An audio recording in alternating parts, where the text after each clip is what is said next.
You know, that sinking 3 p.m. feeling when your brain turns to fog and your body feels like it is running on empty. That is not normal aging. It is your mitochondria screaming for help. Your cells are drowning in glucose spikes from that healthy granola bar you ate at 11 a.m. Industrial food processing stripped out the fiber, leaving pure sugar that floods your bloodstream. Your pancreas overcompensates with insulin, triggering inflammation that makes your joints ache by evening. Here is what is fascinating. Your liver still remembers how to detox. The cytochrome P450 enzymes in your hepatocytes can regenerate if you stop bombarding them with seed oils and artificial sweeteners. Studies show just 48 hours of eliminating processed foods restores metabolic flexibility. Try this tonight. When the post-dinner slump hits, walk barefoot on grass for 120 seconds. The Earth's S electrons neutralize free radicals, while grounding resets your cortisol rhythm. Not medical advice, just what our ancestors did instinctively tomorrow morning. Notice if your alarm feels less jarring. That is your HPA axis beginning to trust you again. Small wins compound. You know, that heavy feeling when you open the fridge and see last night's leftovers still sitting there. That is not just dirty dishes. It is your autonomic nervous system sending a stress signal. Modern life tricks us into thinking procrastination is a time management issue, when really it is a biological one. Every "I'll do it later" creates micro stressors that keep your cortisol elevated. That email left unanswered, the gym bag dumped by the door. Each unfinished task forces your brain to waste energy redeciding. Japanese cleaning philosophy, got it right. If it takes less than 2 minutes, do it immediately. Not because it is efficient, but because it prevents decision fatigue from eroding your willpower reserves. Here is what happens at the cellular level. When you wash that single coffee cup right away, your prefrontal cortex doesn't have to keep reactivating the clean dishes memory loop. You conserve neural energy for actual thinking. The Okinawans called this yuntaku, working smarter by eliminating unnecessary choices. Try this tonight after dinner. Set a timer for 120 seconds. Wash just what fits in that window. Notice how your breathing changes when you are not mentally cataloging kitchen chores. That is your vagus nerve, switching from fight or flight to rest and digest mode.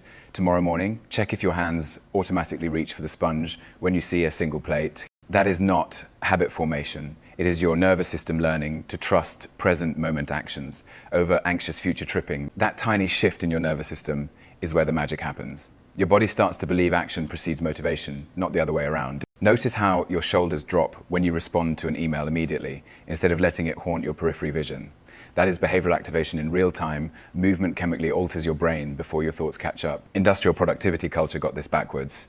We've been conditioned to wait for motivation, like it is some external weather pattern. Meanwhile, Japanese assembly line workers perfected Kaizen by eliminating 3-second inefficiencies, not through grand gestures, but by asking, what 1-degree adjustment can I make today? Your life operates on the same principle. That receipt crumpled in your pocket, process it now. The water glass on your nightstand, return it to the kitchen during your next bathroom trip. These aren't tasks, they're neurological trust exercises. By day 4, your environment starts conspiring to help you. Open shelves feel less cluttered because you're no longer stockpiling mental tabs. Your prefrontal cortex gets quieter because you've stopped the "I should really" background apps draining your RAM. And here is the biochemical truth. Completing micro-actions releases just enough dopamine to make the next one marginally easier. Not euphoria, just a subtle "this feels complete" signal. Tonight, try this. When you take off your socks, immediately place them in the laundry, not beside it. Don't think. Don't debate, just execute. Your future self won't thank you, she'll barely notice. But your nervous system will log another data point proving action, creates its own momentum. Day 7, you blink awake realizing something fundamental shifted. Not because you overhauled your life in some dramatic way, but because you stopped letting microscopic resistances compound into paralysis. The dishes aren't piling up. The unanswered emails didn't magically disappear, but they're moving now. And movement, you discover, is the antidote to stagnation. 3 traps derail people here. First, the frenzy of artificial urgency. They hear 2-minute rule and start manically scrubbing baseboards at 2 a.m. That is not organic. That is anxiety masquerading as productivity. The rule works when you respond to what is already in your field of vision. A coffee cup left on the desk, a jacket draped over a chair. Don't go task hunting. Second, productive procrastination. Using tiny tasks to avoid the one thing that matters. I'll just reorganize my pen drawer before writing that proposal. No, that is your brain hijacking the system. The rule exists to clear incidental friction, not as an escape hatch from deep work. Third, time creep. 2 minutes means 2 minutes. If organizing that drawer actually takes 12, stop, schedule it. The magic lies in the surgical precision, quick strikes that prevent debris from becoming roadblocks. Here is the insight. Stuckness isn't about your capacity for grand gestures. It is about the invisible tax of unmade decisions, the unwashed spoon, the unsent text, the "I'll deal with this later" that never comes. Each one leeches 0.5% of your momentum until forward motion feels impossible. But when you intercept these micro resistances as they emerge, your environment stays frictionless, your mind stays light. And when true priorities arise, you are already primed to engage. No wasted energy digging out from under accumulated sludge. The difference between people who glide through tasks and those who perpetually stall isn't discipline, it is this. They've hacked the physics of motion. Tiny, consistent actions compound into effortless momentum. Tonight, try this. When you catch yourself thinking, I should really about any sub 2-minute task, close your laptop lid, hang the towel, toss the expired yogurt, do it before your brain can rationalize delay. Just once, notice how the air in the room changes. Your turn. What is one micro task you've been putting off that would take literal seconds? Do it now, then come back and tell me if the mental weight was proportional to the action. That pile of unread messages in your inbox isn't just clutter. It is neurological sabotage. Every time you scroll past them, your brain fires a tiny stress signal. Not enough to panic, just enough to drain. Same with the expired condiments in your fridge, the unmade bed, the "I'll do it later" receipts piling up.